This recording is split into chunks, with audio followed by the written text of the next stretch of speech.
Solaris by Stanisław Lem. Chapter 6. The Little Apocrypha. My face and hands were badly burnt. I remembered noticing a jar of anti-burn ointment. When I was looking for sleeping pills for Rhea, I was in no mood to laugh at my naivete, so I went back to my room. I opened the door. The room was glowing in the red twilight. Someone was sitting in the armchair where Rhea had knelt. For a second or two, I was paralyzed with terror, filled with an overwhelming desire to turn and run. Then, the seated figure raised its head. It was Snow, his legs crossed, still wearing the acid-stained trousers. He was looking through some papers, a pile of which lay on a small table beside him. He put down those he was holding in his hand, let his glasses slide down his nose, and scowled up at me. Without saying a word, I went to the basin, took the ointment out of the medicine chest, and applied it to my forehead and cheeks. Fortunately, my face was not too swollen, and my eyes, which I had closed instinctively, did not seem to be inflamed. I lanced some large blisters on my temples and cheekbones with a sterilized needle. They exuded a serous liquid, which I mopped up with an antiseptic pad. Then I applied some gauze dressing. Snow watched me throughout these first aid operations, but I paid no attention to him. When at last I had finished and my burns had become even more painful, I sat myself down in the other chair. I had first to remove Rhea's dress, that apparently quite normal dress which was nevertheless devoid of fastenings. Snow, his hands clasped around one bony knee, continued to observe me with a critical air. "Well, are you ready to have a chat?" he asked. I did not answer. I was busy replacing a piece of gauze which had slipped down one cheek. "You've had a visitor, haven't you?" "Yes," I answered curtly. He had begun the conversation on a note which I found displeasing. "And you've rid yourself of it already? Well, that was quick." He touched his forehead, which was still peeling and mottled with pink patches of new skin. I was thunderstruck. Why had I not realized before the implications of Snow's and Sartorius's sunburn? No one exposed himself to the sun here. Without noticing my sudden change of expression, he went on.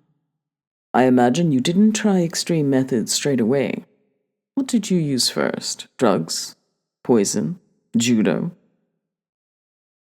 "Do you want to discuss the thing seriously or play the fool? If you don't want to help, you can leave me in peace." He half closed his eyes. "Sometimes one plays the fool in spite of oneself. Did you try the rope or the hammer or the well-aimed ink bottle like Luther? No?" He grimaced. "Aren't you a fast worker? The basin is still intact. You haven't banged your head against the walls. You haven't even turned the room upside down. 1, 2, and into the rocket, just like that." He looked at his watch. "Consequently, we have 2 or 3 hours at our disposal. Am I getting on your nerves?" he added, with a disagreeable smile. "Yes," I said curtly. "Really? Well, if I tell you a little story, will you believe me?" I said nothing. Still with that hideous smile, he went on. "It started with Jabarian. He locked himself in his cabin and refused to talk to us except through the door. And can you guess what we thought?" I remained silent. "Naturally, we thought he had gone mad. He let a bit of it out through the locked door, but not everything. You may wonder why he didn't tell us that there was someone with him." "Oh, soon, quick." But he was a true scientist. He begged us to let him take his chance. What chance? He was obviously doing his damnedest to solve the problem, to get to the bottom of it. He worked day and night. You know what he was doing? You must know. Those calculations in the drawer of the radio cabin, were they his? Yes. How long did it go on? This visit? About a week. We thought he was suffering from hallucinations or having a nervous breakdown. I gave him some scopolamine. Gave him? Yes, he took it, but not for himself. He tried it out on someone else. What did you do? On the third day, we had decided if all else failed, to break down the door, maybe injuring his self-esteem, but at least curing him. Ah, yes. So in that locker? Yes, my friend, quiet, but in the meantime, we too had received visitors. We had our hands full and didn't have a chance to tell him what was going on. Now it's become a routine. He spoke so softly that I guessed, rather than heard the last few words. I still don't understand, I exclaimed. If you listened at his door, you must have heard two voices. No, we heard only his voice. There were strange noises, but we thought they came from him too. Only his voice? But how is it that you didn't hear her? I don't know. I know the rudiments of a theory about it, but I've dropped it for the moment. No point getting bogged down in details, but what about you? You must already have seen something yesterday, otherwise you would have taken us for lunatics. I thought it was I who had gone mad. So you didn't see anyone? I saw someone. Who? I gave him a long look. He no longer wore even the semblance of a smile, and answered, That black woman. He was leaning forward, and as I spoke, his body almost imperceptibly relaxed. You might have warned me. I did warn you. You could have chosen a better way. It was the only way possible. I didn't know what you would see. No one could know. No one ever knows. Listen, Snow, I want to ask you something. You've had some experience of this phenomenon. Will the person who visited me today... Will she come back, do you mean? I nodded. Yes and no, he said. What does that mean? This person, will come back as though nothing had happened, just as she was at the beginning of her first visit. More precisely, she will appear not to realize what you did to get rid of her. If you abide by the rules, she won't be aggressive. What rules? That depends on the circumstances. Snow? What? Don't let's waste time talking in riddles. In riddles? Kelvin, I'm afraid you still don't understand. His eyes glittered. All right, then, he went on, brutally. Can you tell me who your visitor was? I swallowed my saliva and turned away. I did not want to look at him. I would have preferred to be dealing with anyone else but him, but I had no choice. A piece of gauze came unstuck and fell on my hand. I gave a start. A woman who... I stopped. She died. An injection. Suicide? Yes. Is that all? He waited. Seeing that I remained silent, he murmured, No, it's not all. I looked up quickly. He was not looking at me. How did you guess? He said nothing. It's true. There's more to it than that. I moistened my lips. We quarreled, or rather, I lost my temper and said a lot of things I didn't mean. I packed my bags and cleared out. She'd given me to understand not so many words. When one's lived together for years, it's not necessary. I was certain she didn't mean it, that she wouldn't dare, that she'd be too afraid, and I told her so. Next day, I remember I had left these ampules in a drawer. She knew where they were. I brought them back from the laboratory because I needed them, and I had explained to her that the effect of a heavy dose would be lethal. I was a bit worried. I wanted to go back and get them, but I thought that would give the impression that I'd taken her remarks seriously. By the third day, I was really worried, and made up my mind to go back. When I arrived, she was dead. You poor innocent. I looked up with a start, but Snow was not making fun of me. He seemed to see that I was seeing him now for the first time. His face was gray, and the deep lines between cheek and nose were evidence of an unutterable exhaustion. He looked a sick man. Curiously awed, I asked him, "Why did you say that?" "Because it's a tragic story." Seeing that I was upset, he added hastily, No.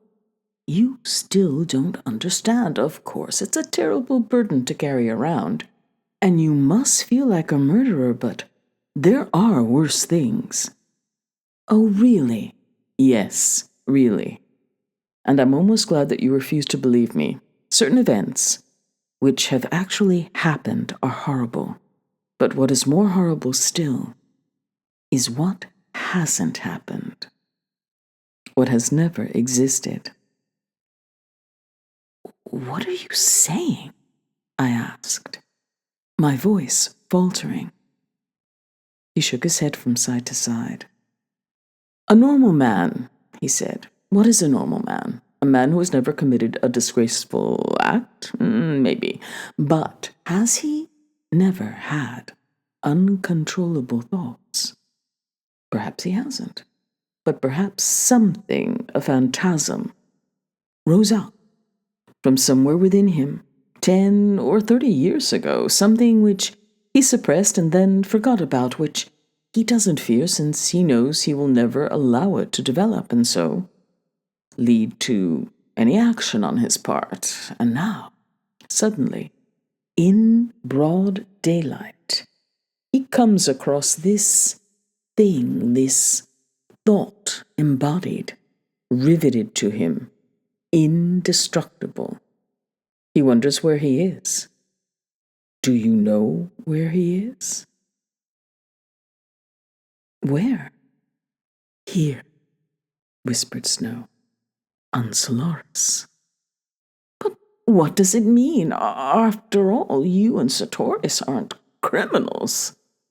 "And you call yourself a psychologist, Kelvin.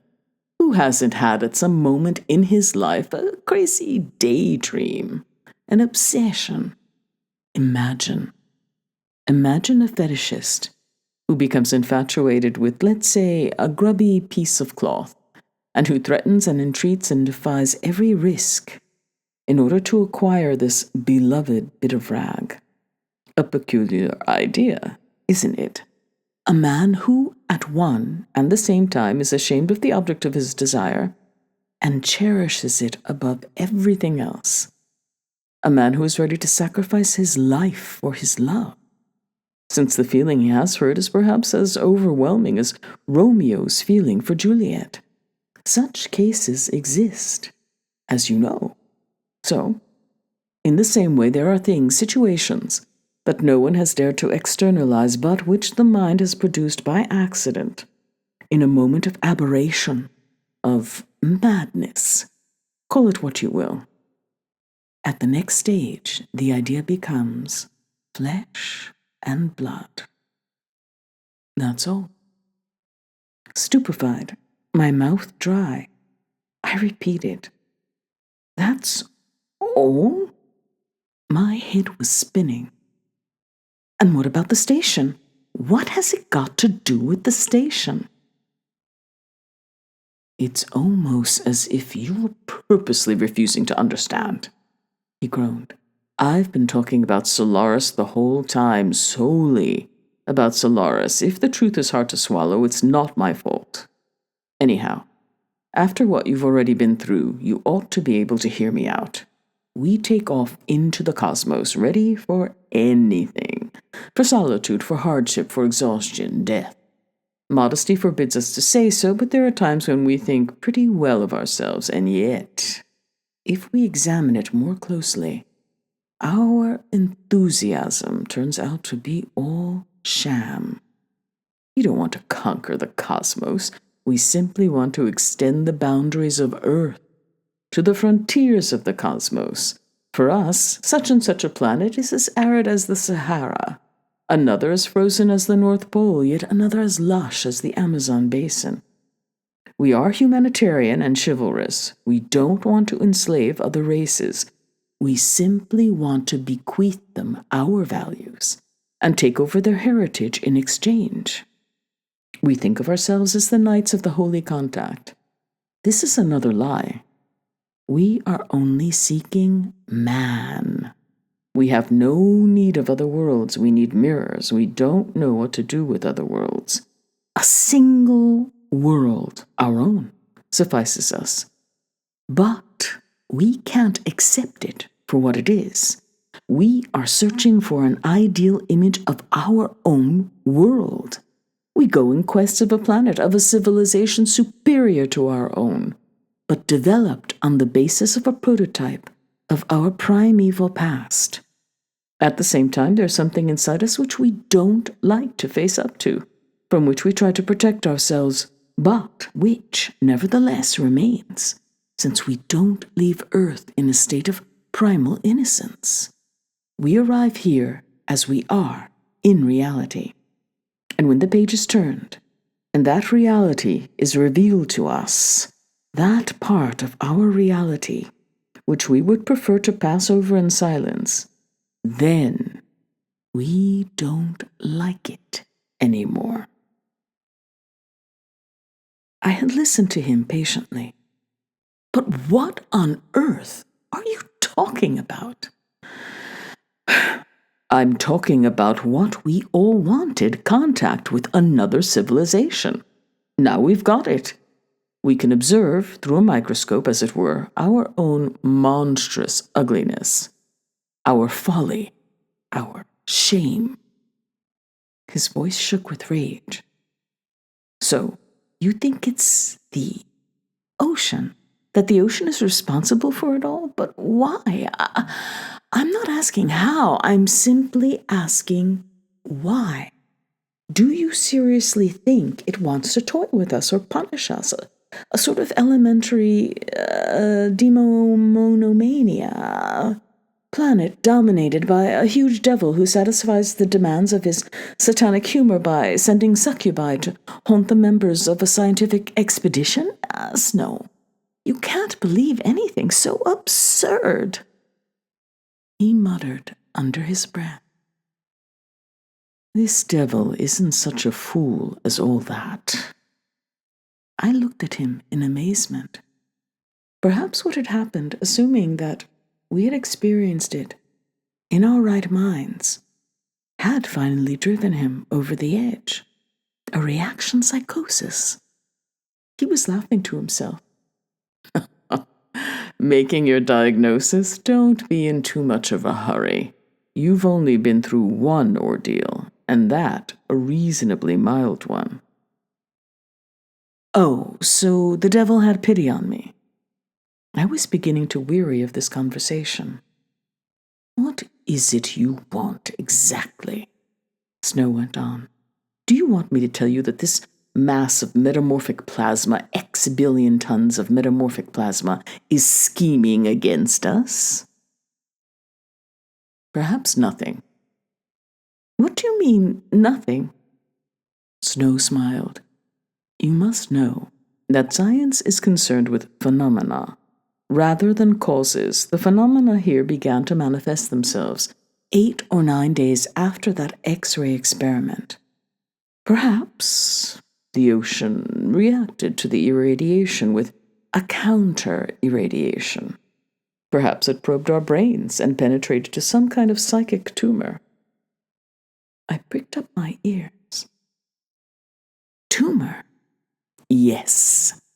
Isolated psychic processes. Enclosed, stifled, encysted. Foci smoldering under the ashes of memory. It deciphered them and made use of them in the same way as one uses a recipe or a blueprint. You know how alike the asymmetric crystalline structures of a chromosome are to those of the DNA molecule, one of the constituents of the cerebrosides which constitute the substratum of the memory processes. This genetic substance is a plasma which remembers. The ocean has read us by this means, registering the minutest details, with the result that, well, you know the result. But for what purpose? At any rate, not for the purpose of destroying us. It could have annihilated us much more easily. As far as one can tell, given its technological resources, it could have done anything it wished, confronted me with your double, you with mine, for example. So that's why you were so alarmed when I arrived, the first evening. Yes, in fact, how do you know it hasn't done so? How do you know? I'm really the same old rat face who landed here 2 years ago. He went on laughing silently, enjoying my discomfiture. Then he growled. No, that's enough of that. We're two happy mortals. I could kill you, you could kill me. And the others? Can't they be killed? I don't advise you to try. A horrible sight. Is there no means of killing them? I don't know. Certainly not with poison or a weapon or by injection. What about a gamma pistol? Would you risk it? Since we know they're not human, in a certain subjective sense, they are human. They know nothing whatsoever about their origins. You must have noticed that. Yes, but then how do you explain? The whole thing is regenerated with extraordinary rapidity, at an incredible speed, in the twinkling of an eye. Then they start behaving again as we remember them, as they are engraved on our memories, following which... Did Jabarian know? I interrupted. As much as we do, you mean? Yes, very probably. Did he say anything to you? No. I found a book in his room. I leapt to my feet. The little Apocrypha? Yes. He looked at me suspiciously. Who could have told you about that? I shook my head. Don't worry, you can see that I've burnt my skin and that it's not exactly renewing itself. No. Jabarian left a letter addressed to me in his cabin. A letter? What did it say? Nothing much. It was more of a note than a letter, with bibliographic references, allusions to the supplement to the annual, and to the Apocrypha. What is this Apocrypha? An antique which seems to have some relevance to our situation. Here. He drew from his pocket a small, leather-bound volume, scuffed at the edges, and handed it to me. I grabbed the little book. And what about Sartorius? Him? Everyone has his own way of coping. Sartorius is trying to remain normal. That is, to preserve his respectability as an envoy on an official mission. You're joking. No, I'm quite serious. We were together on another occasion. I won't bother you with the details. But there were 8 of us, and we were down to our last 100 pounds of oxygen.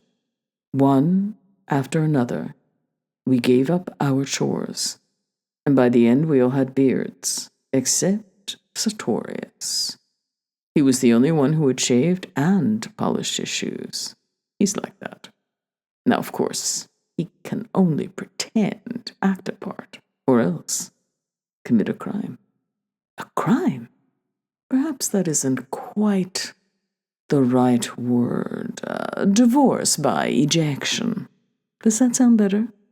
Very funny. Suggest something else if you don't like it.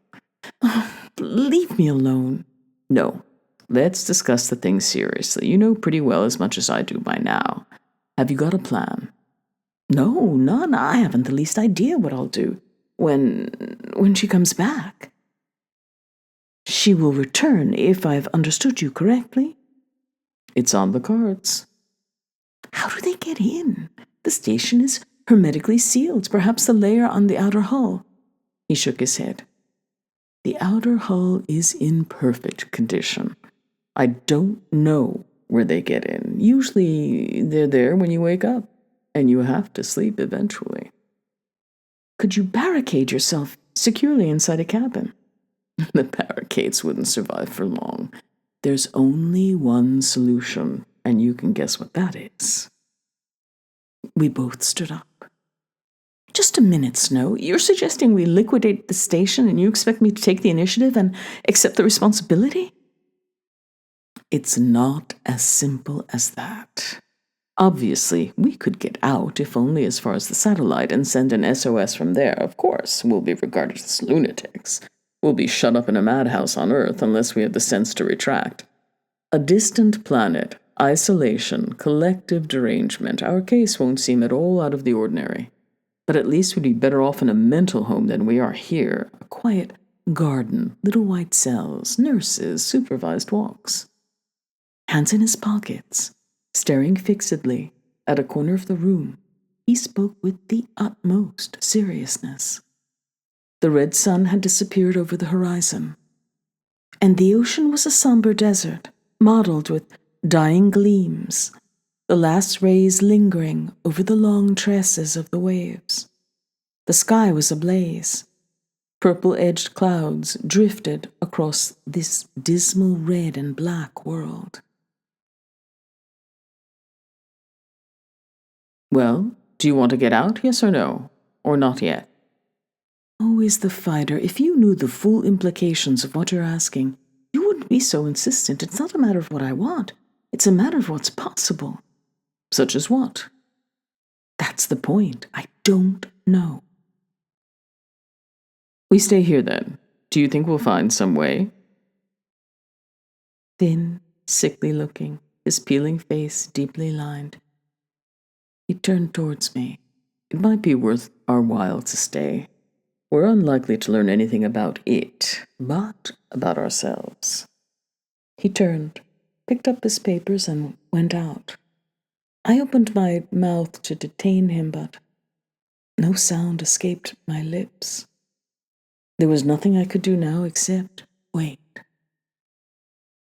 I went to the window and ran my eyes absently over the dark red glimmer of the shadowed ocean.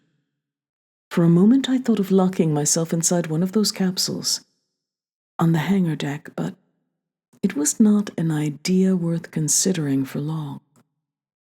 Sooner or later, I should have to come out again. I sat by the window and began to leaf through the book Snow had given me. The glowing twilight lit up the room and colored the pages.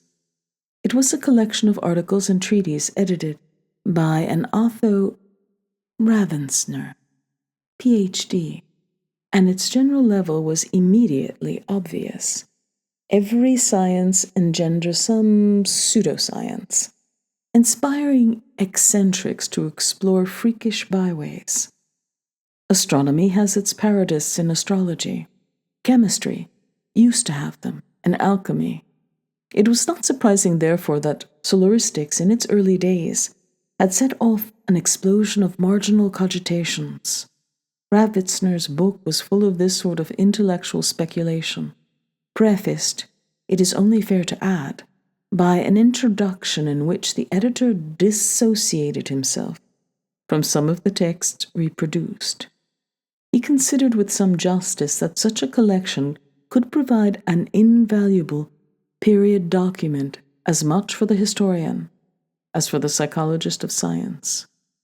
Burton's report, divided into 2 parts and complete with a summary of his log, occupied the place of honor in the book. From 1400 hours to 1640 hours by expedition time, the entries in the log were laconic and negative. Altitude 3000, or 3500, 2500 feet. Nothing visible, ocean empty. The same words recurred over and over again. Then, at 1640 hours, a red mist rising, visibility 700 yards, ocean empty. 1700 hours, fog thickening, visibility 400 yards, with clear patches, descending to 600 feet. 1720 hours, altitude 1500, pall of fog to horizon, funnel-shaped openings through which I can see ocean surface. Attempting to enter one of these clearings, something is moving. 1752, I've spotted what appears to be a waterspout. It is throwing up a yellow foam, surrounded by a wall of fog. Altitude 300, descending to 60 feet.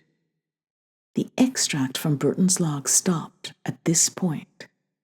There followed his case history, or more precisely, the statement dictated by Burton, and interrupted at intervals by questions from the members of the Commission of Enquiry. Burton. When I reached 100 feet, it became very difficult to maintain altitude because of the violent gusts of wind inside the cone. I had to hang on to the controls, and for a short period, about 10 or 15 minutes, I did not look outside. I realized too late that a powerful undertow was dragging me back into the fog. It wasn't like an ordinary fog. It was a thick, colloidal substance which coated my windows. I had a lot of trouble cleaning them. That fog, or glue rather, was obstinate stuff. Due to this resistance, the speed of my rotor blades was reduced by 30%, and I began losing height. I was afraid of capsizing on the waves, but even at full power, I could maintain altitude but not increase it. I had 4 booster rockets left, but felt the situation was not yet desperate enough to use them. The aircraft was shaken by shuddering vibrations that grew more and more violent. Thinking my rotor blades must have become coated with the gluey substance, I glanced at the overload indicator, but to my surprise, it read 0. Since entering the fog, I had not seen the sun, only a red glow. I continued to fly around in hope of emerging into one of the funnels, which, after half an hour, was what happened. I found myself in a new well, perfectly cylindrical in shape and several hundred yards in diameter. The walls of the cylinder were formed by an enormous whirlpool of fog, spiraling upwards. I struggled to keep in the middle, where the wind was less violent. It was then that I noticed a change in the ocean surface. The waves had almost completely disappeared, and the upper layer of the fluid, or whatever the ocean is made of, was becoming transparent, with murky streaks here and there, which gradually dissolved until finally it was perfectly clear. I could see distinctly to a depth of several yards. I saw a sort of yellow sludge, which was sprouting vertical filaments. When these filaments emerged above the surface, they had a glassy sheen. Then they began to exude foam. They frothed until the foam solidified. It was like a very thick treacle. These glutinous filaments merged and became entwined. Great bubbles swelled up on the surface and slowly began to change shape. Suddenly, I realized that my machine was being driven towards the wall of fog. I had to maneuver against the wind, and when I was able to look down again, I saw something which looked like a garden. Yes, a garden. Trees, hedges, paths, but it wasn't a real garden. It was all made of the same substance, which had hardened and by now looked like yellow plaster. Beneath this garden, the ocean glittered. I came down as low as I dared in order to take a closer look. Question. Did the trees and plants you saw have leaves on them? Burton. No. The shapes were only approximate. Like a model garden. That's exactly what it was like. A model, but life-size. All of a sudden it began to crack. It broke up and split into dark crevices. A thick white liquid ran out and collected into pools or else drained away. The earthquake became more violent. The whole thing boiled over and was buried beneath the foam. At the same time, the wall of fog began to close in.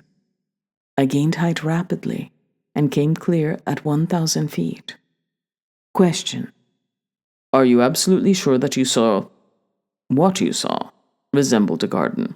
There was no other possible interpretation. Burton. Yes, I saw several details. For example, I remember seeing a place where there were some boxes in a row. I realized later that they were probably beehives. Question. You realized later, but not at the time, not at the moment when you actually saw them. Burton. No, because everything looked as though it were made of plaster. But I saw something else. Question. What was that? Burton. I saw things which I can't put a name to, because I didn't have time to examine them carefully. Under some bushes, I thought I saw tools, long objects with prongs. They might have been plaster models of garden tools, but I'm not absolutely certain. Whereas I'm sure, quite certain, that I recognized an apiary. Question. It did not occur to you that it might be an hallucination? Burton. No. I thought it was a mirage. It never occurred to me that it was an hallucination because I felt perfectly well. I had never seen anything like it before. When I reached 1,000 feet, I took another look at the fog. It was pitted with more irregularly shaped holes, rather like a piece of cheese. Some of these holes were completely hollow. I could see the ocean waves, others were only shallow saucers in which something was bubbling. I descended another well and saw the altimeter read 120 feet. I saw a wall lying beneath the ocean surface. It wasn't very deep, and I could see it clearly beneath the waves. It seemed to be the wall of a huge building pierced with rectangular openings like windows. I even thought I could see something moving behind them, but I couldn't be absolutely certain of that. The wall slowly broke the surface and a mucus bubbling liquid streamed down its sides. Then it suddenly broke in half and disappeared into the depths. I regained height and continued to fly above the fog, the machine almost touching it, until I discovered another clearing, much larger than the previous one. While I was still some distance away, I noticed a pale, almost white, object floating on the surface. My first thought was that it was Fechner's flying suit, especially as it looked vaguely human in form. I brought the aircraft round sharply, afraid of losing my way and being unable to find the same spot again. The shape, the body, was moving. Sometimes it seemed to be standing upright in the trough of the waves. I accelerated and went down so low that the machine bounced gently. I must have hit the crest of a huge wave I was overflying. The body, yes, it was a human body, not an atmosphere suit. The body was moving. Question. Did you see its face? Burton. Yes. Question. Who was it? Burton. A child. Question. What child? Did you recognize it? Burton. No. At any rate, I don't remember having seen it before. Besides, when I got closer, when I was 40 yards away, or even sooner, I realized that it was no ordinary child. Question. What do you mean? Burton. I'll explain. At first, I couldn't understand what worried me about it. It was only a minute or two that I realized.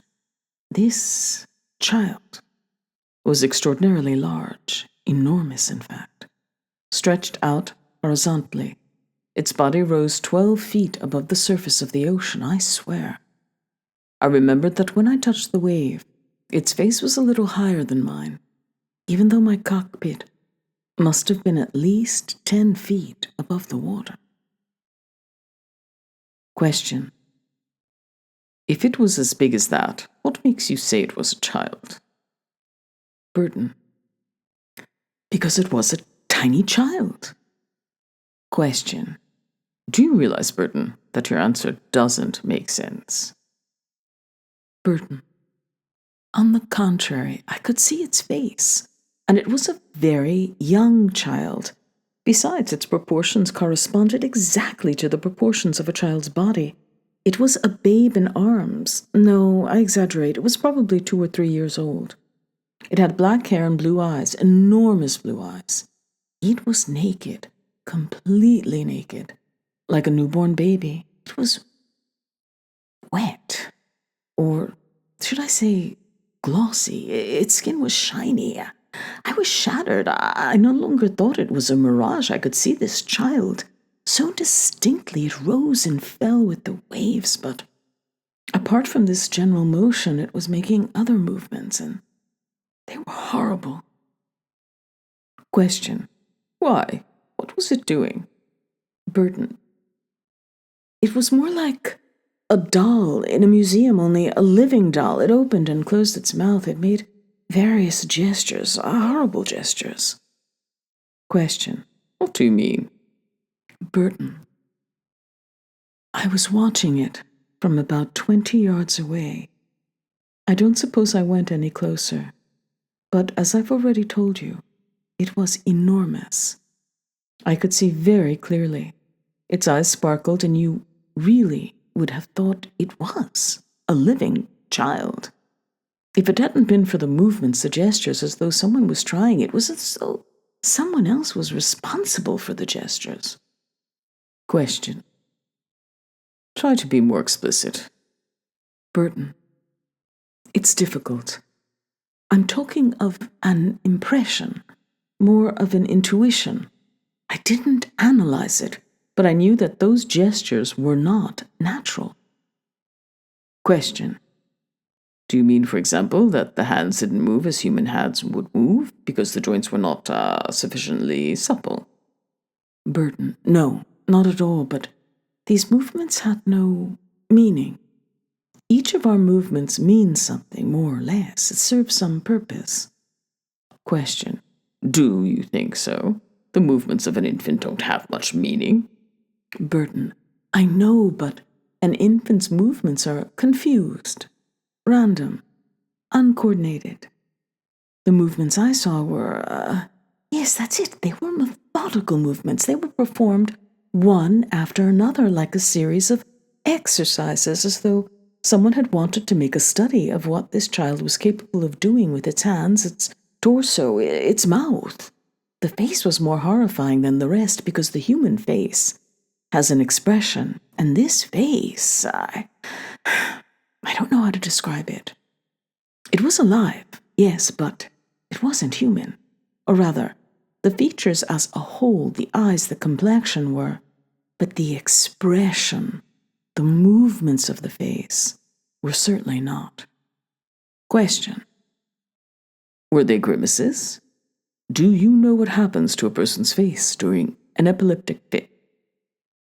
Burton. Yes. I've watched an epileptic fit. I know what you mean. No, it was something quite different. Epilepsy provokes spasms, convulsions. The movements I'm talking about were fluid, continuous, graceful, melodious. If one can say that of a movement, it's the nearest definition I can think of. But this face, a face can't divide itself into two, one half gay, the other sad, one half scowling, the other amiable, one half frightened, the other triumphant. But that's how it was with this child's face. In addition to that, all these movements and changes of expression succeeded one another with unbelievable rapidity.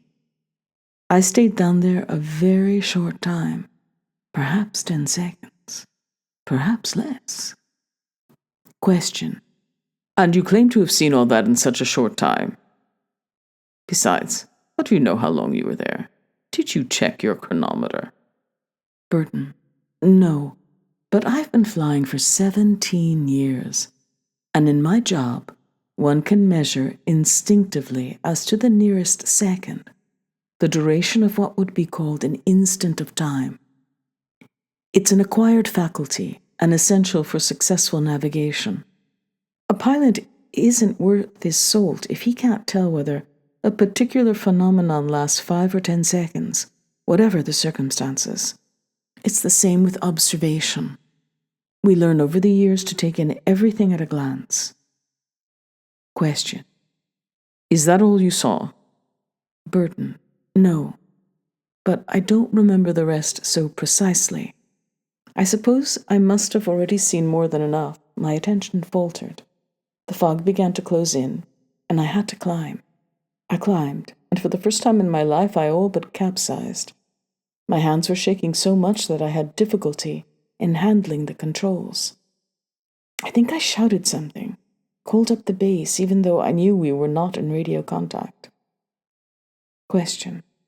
Did you then try and get back? Burton. No. In the end, having gained height, I thought to myself that Fechner was probably in the bottom of one of the wells. I know it sounds crazy, but that's what I thought. I told myself that everything was possible and that it would also be possible for me to find Fechner. I decided to investigate every clearing I came across along my route. At the third attempt, I gave up.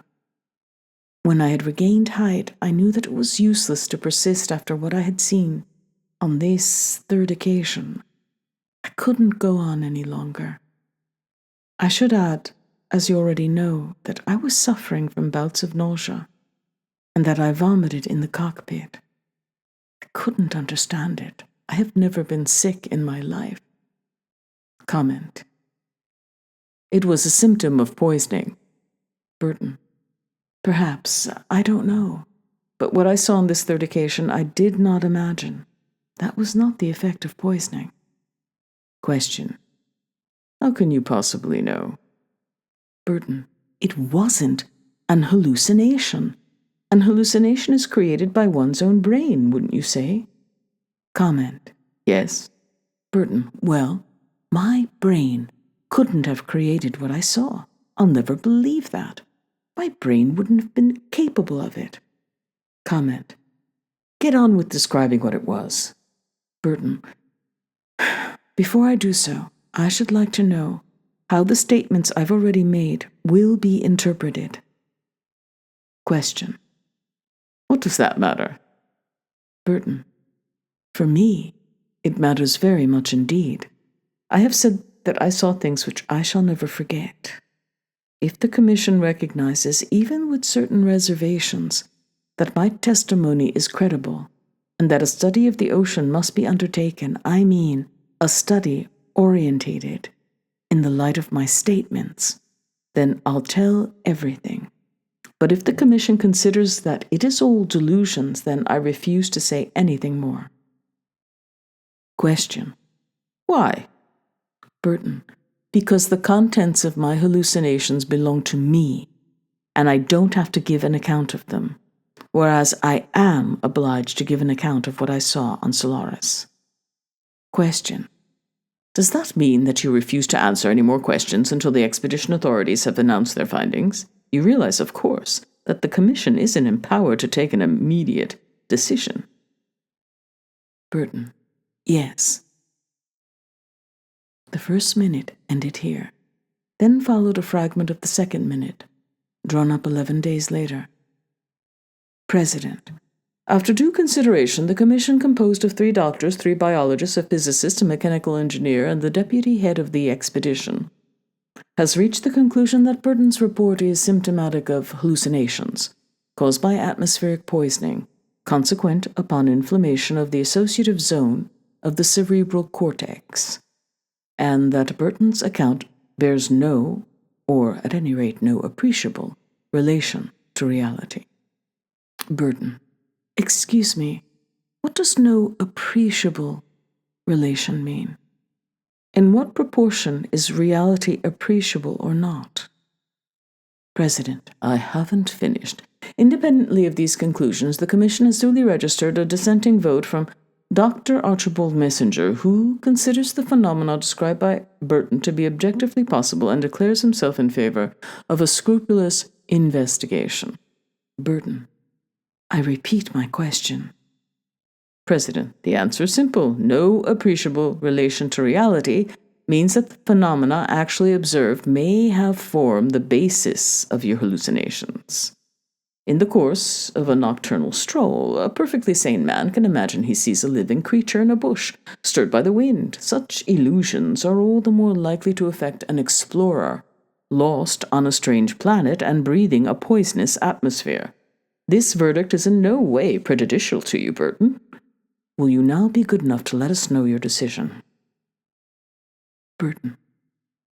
First of all, I should like to know the possible consequences of this dissenting vote of Dr. Messenger's. President. Virtually none. We shall carry on our work along the lines originally laid down. Burton. Is our interview on record? President. Yes. Burton. In that case, I should like to say that although the Commission's decision may not be prejudicial to me personally, it is prejudicial to the spirit of the expedition itself. Consequently, as I have already stated, I refuse to answer any further questions. President. Is that all? Burton. Yes, except that I should like to meet Dr. Messenger. Is that possible? President. Of course. That was the end of the second minute. At the bottom of the page there was a note in minuscule handwriting to the effect that the following day Dr. Messenger had talked to Burton for nearly 3 hours. As a result of this conversation, Messenger had once more begged the Expedition Council to undertake further investigations in order to check the pilot's statements. Burton had produced some new and extremely convincing revelations, which Messenger could not divulge unless the Council reversed its negative decision. The Council, Shanahan, Timolus, and Trahere, rejected the motion, and the affair was closed. The book also reproduced a photocopy of the last page of a letter, or rather, the draft of a letter, found by Messenger's executors after his death. Ravensner, in spite of his researches, had been unable to discover if this letter had ever been sent. Quote, Obtuse minds, a pyramid of stupidity, the text began, anxious to preserve its authority. The Council, more precisely Shanahan and Timolus, Trahere's vote doesn't count, has rejected my recommendations. Now I am taking the matter up directly with the Institute. But as you can well imagine, my protestations won't convince anyone. Bound as I am by oath, I can't alas reveal to you what Burton told me. If the Council disregarded Burton's testimony, it was basically because Burton has no scientific training, though any scientist would envy the presence of mind and the gift of observation shown by this pilot. I should be grateful if you could send me the following information by return post. 1. Fetcher's biography, in particular details about his childhood. 2. Everything you know about his family, facts, dates. He probably lost his parents while still a child. 3. The topography of the place where he was brought up. I should like once more to tell you what I think about all this. As you know, sometime after the departure of Fechner and Carucci, a spot appeared in the center of the red sun. This chromospheric eruption caused a magnetic storm chiefly over the southern hemisphere, where our base was situated, according to the information provided by the satellite, and the radio links were cut. The other parties were scouring the planet's surface over a relatively restricted area, whereas Fechner and Carucci had traveled a considerable distance from the base. Never since our arrival on the planet had we observed such a persistent fog or such an unremitting silence. I imagined that what Burton saw was one of the phases of a kind of Operation Man, which this viscous monster was engaged in. The source of all the various forms observed by Burton is Fechner, or rather, Fechner's brain subjected to an unimaginable psychic dissection for the purposes of a sort of recreation, an experimental reconstruction, based on impressions, undoubtedly the most durable ones, engraved on his memory. I know this sounds fantastic. I know that I may be mistaken, but do please help me. At the moment, I am on the Alaric, where I look forward to receiving your reply. Yours, A. It was growing dark, and I could scarcely make out the blurred print at the top of the gray page, the last page describing Burton's adventure. For my part, my own experience led me to regard Burton as a trustworthy witness. I turned towards the window. A few clouds still glowed like dying embers above the horizon. The ocean was invisible, blanketed by the purple darkness. The strips of paper fluttered idly beneath the air vents. There was a whiff of ozone in the still warm air. There was nothing heroic in our decision to remain on the station. The time for heroism was over, vanished with the era of the great interplanetary triumphs of daring expeditions and sacrifices. Fechner, the ocean's first victim, belonged to the distant past. I had almost stopped caring about the identity of Snow's and Sartorius' visitors. Soon, I told myself, we would cease to be ashamed to keep ourselves apart. If we could not get rid of our visitors, we would accustom ourselves to their presence, learn to live with them.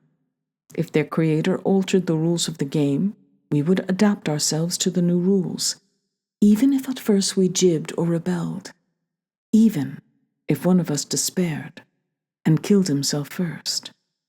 Eventually, a certain equilibrium would be reestablished. Night had come, no different from many nights on Earth. Now I could make out only the white contours of the basin and the smooth surface of the mirror. I stood up. Groping my way to the basin, I fumbled among the objects which cluttered up the shelf and found the packet of cotton wool. I washed my face with a damp wad and stretched out on the bed. A moth fluttered its wings. No, it was the ventilator strip.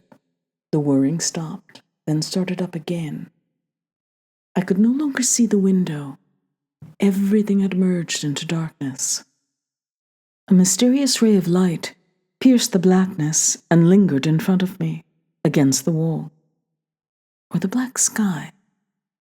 I remembered how the blank stare of the night had frightened me the day before, and I smiled at the thought. I was no longer afraid of the night. I was not afraid of anything. I raised my wrist and looked at the ring of phosphorescent figures. Another hour, and the blue day would dawn. I breathed deeply, savoring the darkness, my mind empty and at rest. Shifting my position, I felt the flat shape of the tape recorder against my hip. Jabarian, his voice immortalized on the spools of tape. I had forgotten to resurrect him, to listen to him. The only thing I could do for him anymore. I took the tape recorder out of my pocket in order to hide it under the bed. I heard a rustling sound. The door opened. Kris? An anxious voice whispered my name. Kris? Are you there? It's so dark. I answered, yes, I'm here. Don't be frightened. Come.